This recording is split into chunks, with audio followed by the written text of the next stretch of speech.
First and foremost, I want to give all praise, all honor, and all glory unto Yahweh, Bahashem, Yahweh Shai, Bahashem, Rakahakwadash.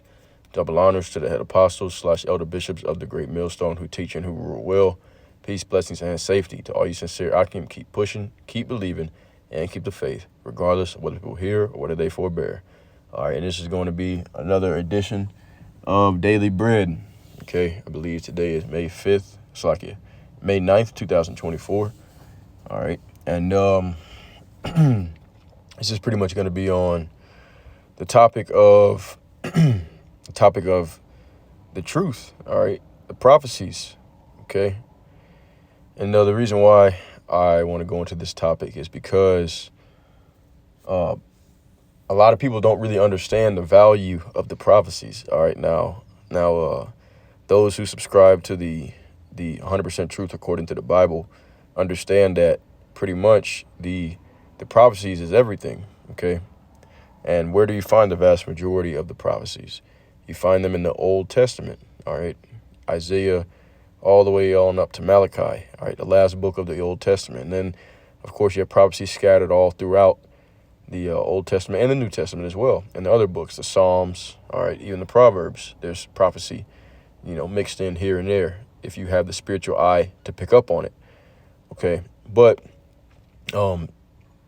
this is extremely important topic to understand because a lot of our people, all right, especially those that are indoctrinated in the religions of the world, all right, they don't understand that most of the spiritual meat, all right, the spiritual food comes from the Old Testament. I'm not saying that the New Testament is of any less importance. I'm not saying that by any means, all right? But what I'm saying is that they go hand in hand, okay?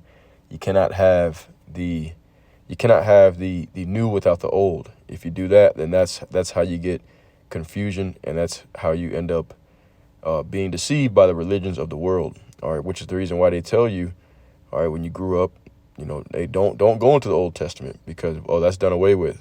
Which that couldn't be farther from the truth. All right. So just a quick exhortation, a little video epistle, all right, going into that. All right. Because this is where the freedom lies. Okay. When it says that, he who Hamashiach is made free is free indeed. Okay. This is where it lies. It lies in the prophecies. Okay. That's really the good news. Okay. So let's go ahead and just start right here in 2 Corinthians, the 3rd chapter. One of my favorite parts, all right, one of my favorite scriptures in the New Testament. And it says, 2 Corinthians chapter 3 and verse 14, but their minds were blinded, for until this day remaineth the same veil, all right, and a veil is like a covering that blinds you from seeing what's going on around you, okay? To this day remaineth the same veil, untaken away in the reading of the Old Testament, which veil is done away in Hamashiach, all right? It says Christ here, okay? But the Hamashiach, that's the Hebrew, okay? The Messiah. So to this day, there's a veil that remains over the eyes of those that the Lord doesn't want to receive it, all right, to understand it in the reading of the Old Testament. That's another reason why they tell you the Old Testament's done away with, because they read it, they can't understand it, all right? And the only way that you're able to understand it, okay, is when the Lord takes that veil up off for you, as it says, which veil is done away in the Hamashiach.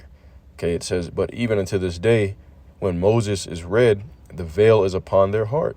All right, even unto this day, when the law or the prophets is read, okay, that veil is upon their heart, meaning their mind. So they don't really understand what they're reading, so they don't see the value in it. Nevertheless, when it shall turn to the Lord, okay, when their heart, their mind shall turn to the Lord, okay, fully, all right? And that's one of the reasons why a lot of people, the vast majority of people in the world cannot receive it is, well, one, first and foremost, because prophecy says that it's the spirit of truth whom the world cannot receive. But number two is because you still want to hold on to your sin, okay? You want to still hold on to wickedness, all right? I myself grew up in the Kojic church for my whole life, all right? My whole life, and left as I got older, okay? And the reason why is because when I started reading and understanding it, that's when I realized that pretty much they don't really go into any of the deeper topics, and a lot of the stuff that they were teaching was just flat out lies. All right, and that's really any these religions of the world today. All right, but the biggest difference, what opened up my understanding, all right, which once again it wasn't anything that I did. Okay, it was a gift from the Lord, but I had started taking it serious to seek the Lord, and also change my own ways in my personal life, and I eventually the Lord he poured out His Spirit upon me, which is also prophecy. He poured out His Spirit upon the seed of Jacob. Okay, so when that happened, that's when I started to understand the prophecies, and I realized, wow, I've been lied to pretty much all my life, But that's how it started. Okay, and that came because why? As it says, all right, it says right here, it says, nevertheless, when it shall turn to the Lord, the veil shall be taken away. So when you fully turn to the Lord, all right, and you subdue your own understanding, okay, to seek the Lord, to seek Yahweh Bahashim Yahushai, you subdue your own understanding, then that's when the Lord is going to open up that knowledge, wisdom, understanding to you, and you'll be able to understand what the prophecies are saying. Okay, and of course, he'll have to guide you to certain things that you have to learn from teachers, but he'll guide you to the correct teachers, because that's another thing too, is that I guarantee you, if you're still in one of the religions of the world, all right, go to your pastor and ask him to break down these Bible chapters, what they mean, and I mean in detail, okay? Because anybody can Google something, but you're not gonna be able to Google what it's really going into, because even the people, who write these summaries and all that, they don't really they can't understand prophecy. They're prophetically illiterate, all right? So I guarantee you, go to, if you're still in the religions of the world, go and ask your pastor about these different prophecies. They're not gonna be able to break them down. They're not gonna be able to give you any understanding on it, and that's because that veil is even on their eyes, all right? But when you return to the Lord, that veil shall be taken away, okay? When you turn to the Lord and say, I'm going to live for the Most High, and not in sin, because that's another thing too. See, a lot of people, they admire the knowledge, or they seem to desire it and to want it, but they're not willing to do anything for the Lord. They're not willing to change their ways at all. All right, as a matter of fact, let's get this right quick. Psalms 111 and 10. Okay. And it says, the fear of the Lord is the beginning of wisdom.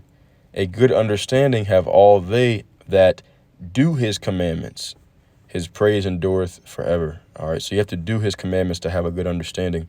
Now look at this though. Here's why it's so important. 2 Corinthians chapter 3 and verse 17. It says, now the Lord is that Spirit, okay, the Spirit of truth. And where the Spirit of the Lord is, there is liberty, okay? And that's where the freedom comes from. Who Mashiach has made free, all right, can no man bind up again, all right? When the Spirit of the Lord comes, all right, that's when the liberty comes, when you're able to understand the prophecies, because it's so much better than what, we were taught, all right? They still, and a lot of these organizations, they're pushing the wealth of this world. They're pushing, oh, the Lord is going to bless you in this life, in this society. Okay, they're not understanding, okay, according to the prophecies, all this is about to be done away with, all right? You're not going to be, especially, you Jakes, man, okay, who's really for, all right, we're not going to be, even if the Lord does bless you and you get a good career or whatever, all right, on this side, and you're making 100K, however much money you're making, whatever it is, it's nothing compared to what the kingdom is going to be like, all right? You're not going to be working jobs, all right? You're not going to be, slaving away. Even if you do have a nice, big, fancy house, none of that's going to matter, all right? None of that's going to matter. Everything in this side is about to be wiped away, and what's coming for the elect is rulership, dominion. Okay, you think that the elites that are in rulership right about now, you think that they, worry about jobs and all that? They just print money out of thin air. All right, everything that we fight for our whole lives, okay, is it's all dung. All right, pretty much, it's all dung, and and the people who are running the society, once again, they just sit back and pretty much print money out of thin air and watch watch the rats, run the race. All right. The rat race, okay, so to speak, is what they call it. All right. So, when you come into this truth and you get the understanding of these prophecies and you understand that the Lord has something so much greater, all right, you spiritually depart. Even though we're here physically, all right, you start to spiritually depart from Babylon. You spiritually depart from the rat race, from the matrix. All right, is what another term they use. Okay, and what do you start to chase? You start to chase the righteousness of the Lord, and you can feel your spirit, and you can feel your spirit being quickened. All right, you become alive. Okay, because this society, it spiritually kills people. All right, it encourages sin, uplifts sin and wickedness, and chasing the wrong things that aren't going to profit you anything. All right, at the end. But all right, I had more scriptures I want to go into, but hey, the Spirit wanted me to say what I said, so I'm gonna close out with that. And Lord's will, it was edifying. All praise, all honor, all glory to Yahweh, Bahashem, Yahushai, Bahashem, Rakakwadash.